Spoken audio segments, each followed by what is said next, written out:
Hello, नमस्कार. कसे आहात सगळे? मस्त आहात ना? आशा करते तुम्ही सगळे आनंदात असाल. तुम्हा सर्वांचं अगदी मनापासून स्वागत आहे आपल्या चॅनलवरच्या आजच्या या व्हिडिओमध्ये. तर आता बघा, दिवसेंदिवस जी थंडी आहे ना ती खूप अशी वाढत चालली आहे. आणि या थंडीच्या दिवसांमध्ये चहा जर म्हटलं तर आपल्या शरीरासाठी बघा अगदी असा ना अमृततुल्य काम करतो.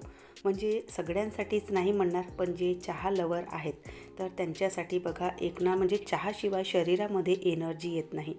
तर तोच बघा इथे मी ना सायंकाळचा चहा ठेवला आहे. आणि थंडीच्या दिवसांमध्ये बघा चहामध्ये ना थोडीशी अद्रक, थोडासा दालचिनीचा तुकडा, एखाद लवंग तर असं टाकायचं. तर याच्याने बघा आपल्या शरीराला ना छान अशी ऊब मिळते. खूप नाही पण थोडंफार का होईना आपल्या शरीराचं थंडीपासून ना संरक्षण होतं. तर म्हणून मग इथे लवंग आणि एक दालचिनीचा तुकडा, आलं मी चहामध्ये घातला आहे. आणि बघा अशा प्रकारचा ना आपण मसालासुद्धा बनवून ठेवू शकतो. म्हणजे थंडीच्या दिवसांसाठी चहाचा मसालासुद्धा आपण बनवून ठेवू शकतो. त्यामध्ये हिरवी विलायची टाकायची, लवंग टाकायची, छोटासा एक दालचिनीचा तुकडा टाकायचा आणि यांची एक पावडर बनवायची आणि ती पावडर चहामध्ये घालायची. तर इथे बघा सायंकाळचा ना चहा मी ठेवला आहे. आणि चहा ठेवला असताना बघा असंच खाली उभं राहण्यापेक्षा ना किचनचं जे काही माझं लहान काम असते तर ते काम मी आटोपून घेत असते.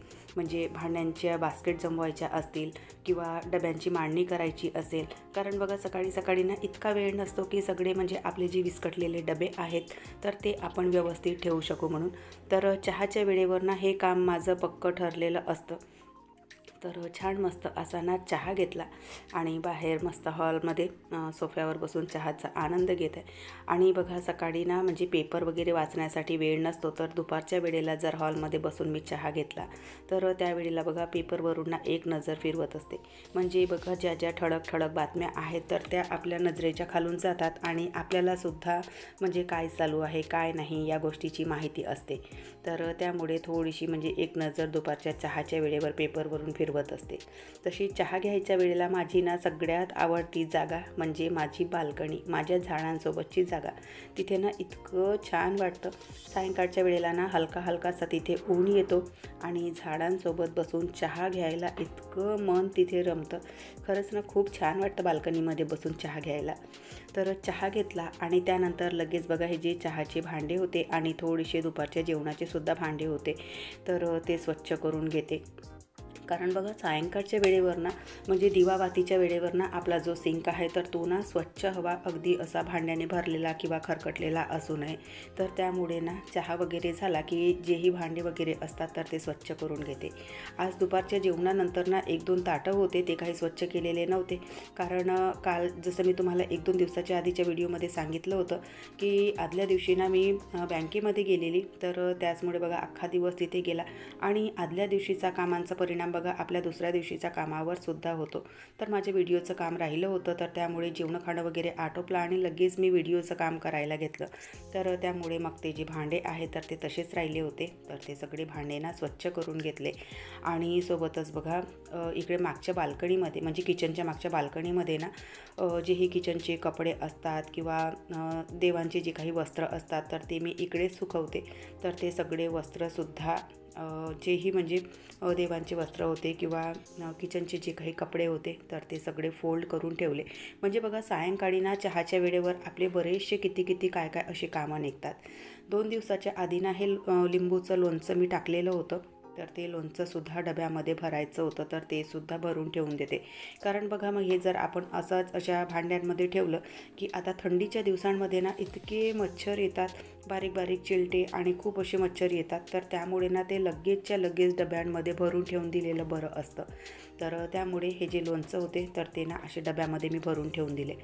आणि या आठवड्यात बनवलेले लोणचे बघा तर हे आहे आवळा आणि मिरचीचं लोणचं. कालच एका ताईंची कमेंट आली होती की ताई आवळ्याचं लोणचं शेअर करा म्हणून.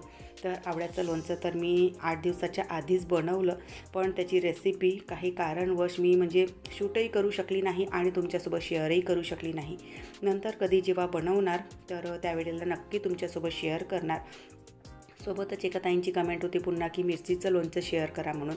तर एकदमच बघा हे सगळं जे लोणचं वगैरे आहे तर आपण बनवलेलं असताना एकदमच लगेच आपण बनवू शकत नाही.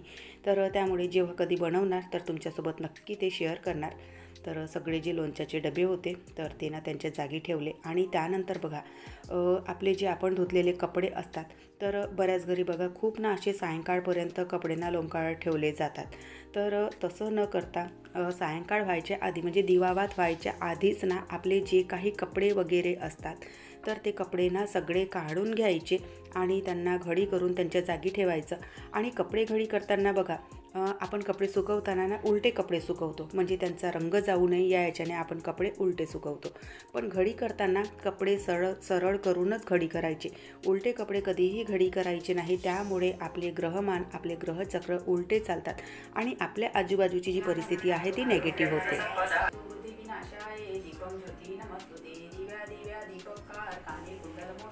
दिव्याला पाहून नमस्कार, दिवा लावला देवापाशी, उजेड पडला ज्योतीपाशी, माझा नमस्कार सर्व देवांपाशी.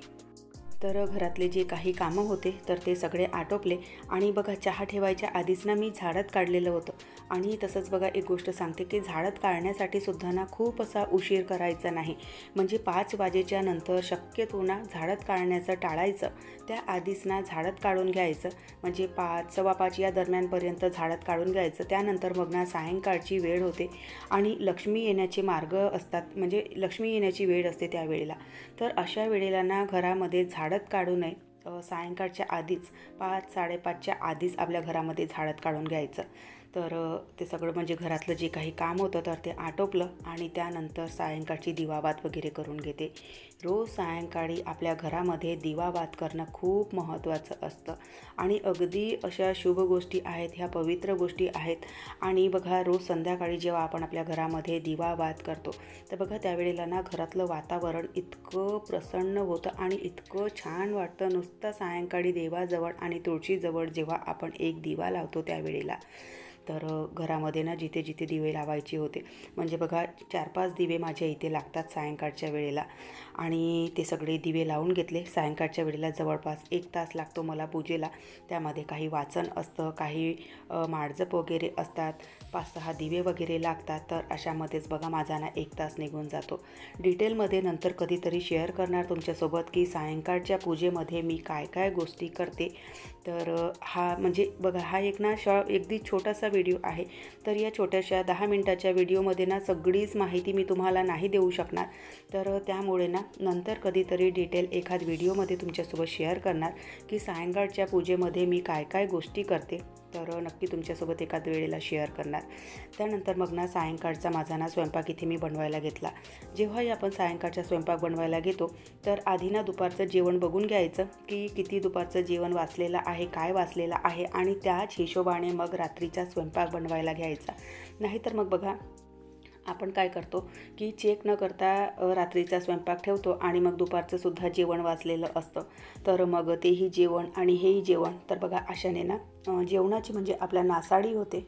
तर या गोष्टी टाळण्यासाठी जेव्हाही आपण जेवण बनवतो तर सकाळचं किंवा रात्रीचं उरलेलं जेवण बघून घ्यायचं आणि त्यानंतरच मग जेवण बनवायला घ्यायचं. तर आता बघा थंडीच्या दिवसांमध्ये ना इतक्या छान छान भाज्या आणि इतक्या छान छान गोष्टी आपल्याला उपलब्ध होतात. तर त्यातलीच एक रेसिपी आज मी बनवणार आहे, ती म्हणजे तुरीच्या दाण्याची आमटी आणि सीझनची पहिली आमटी असणार आहे ही. तर ती आमटी बघा मी कशा प्रकारे बनवते ना तर ते तुम्हाला सांगते. तर जे दाणे होते ना त्यांना छान असं धुवून घेतलं आणि मिक्सरमध्ये ना वाटून घेतलं. त्यांना वाटताना त्यामध्ये ना थोडेसे टमाटरसुद्धा टाकलेले होते आणि थोडेसे म्हणजे एखाद टमाटर ना बारीक बारीक कट करून घेतला होता. तर नॉर्मली जशी आपण फोडणी करतो अगदी तशीच ना फोडणी करून घेतली. कांदे लसण छान असे म्हणजे ब्राऊन झाले की आलं लसण घातलं. आलं लसणानंतर मसाले घातले, तिखट, मीठ, हळद, मसाला, धनेपूड आणि त्यानंतर मग थोडेसे टमाटर घातले. टमाटर छान असे मुरले की त्यानंतर हे तुरीच्या दाण्याचं वाटलेलं जे मिश्रण होतं तर ते घातलं आणि त्यालासुद्धा थोडंसं ना मुरू द्यायचं आणि त्यानंतर मग पाणी घालायचं.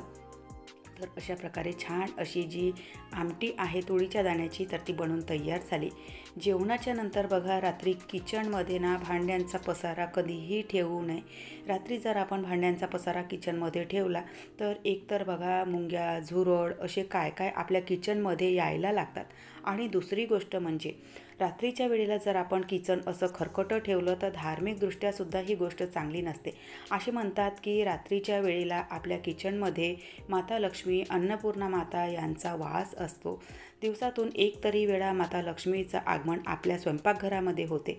तर त्यामुळे धार्मिकदृष्ट्यासुद्धा जे किचन आहे तर ते ना नेहमी स्वच्छ ठेवायचं. आणि मी तर म्हणेन की रात्रीच्या वेळेला जितकं होईल तितकं ना किचन स्वच्छ करूनच झोपायचं. म्हणजे बघा, एकतर ना मुंग्या झुरळ यापासून सुद्धा संरक्षण होतं. आणि दुसरी गोष्ट म्हणजे धार्मिकदृष्ट्यासुद्धा आपलं किचन जर स्वच्छ असेल तर आपल्या घरामध्ये सुद्धा बघा वातावरण ना प्रसन्न राहतं, लक्ष्मीप्राप्तीचे मार्ग मोकळे होतात. तर यासाठी म्हणून आपलं स्वयंपाकघर रात्रीच्या वेळेला ना छान असं स्वच्छ करून घ्यायचं.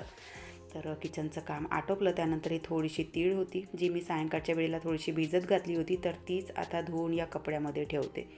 तर चला, आजचा व्हिडिओ मी इथेच संपवते. आशा करते तुम्हाला आवडला असेल. व्हिडिओ कुठे जरी आवडला असेल तर लाईक करा, चॅनलवर पहिल्यांदा आले असाल तर सबस्क्राईब करा, बेल आयकॉनसुद्धा क्लिक करा, जेणेकरून माझ्या येणाऱ्या व्हिडिओचं नोटिफिकेशन तुम्हाला असंच मिळत राहील. व्हिडिओ कसे वाटतात ते सुद्धा न चुकता कमेंट करून सांगत चला.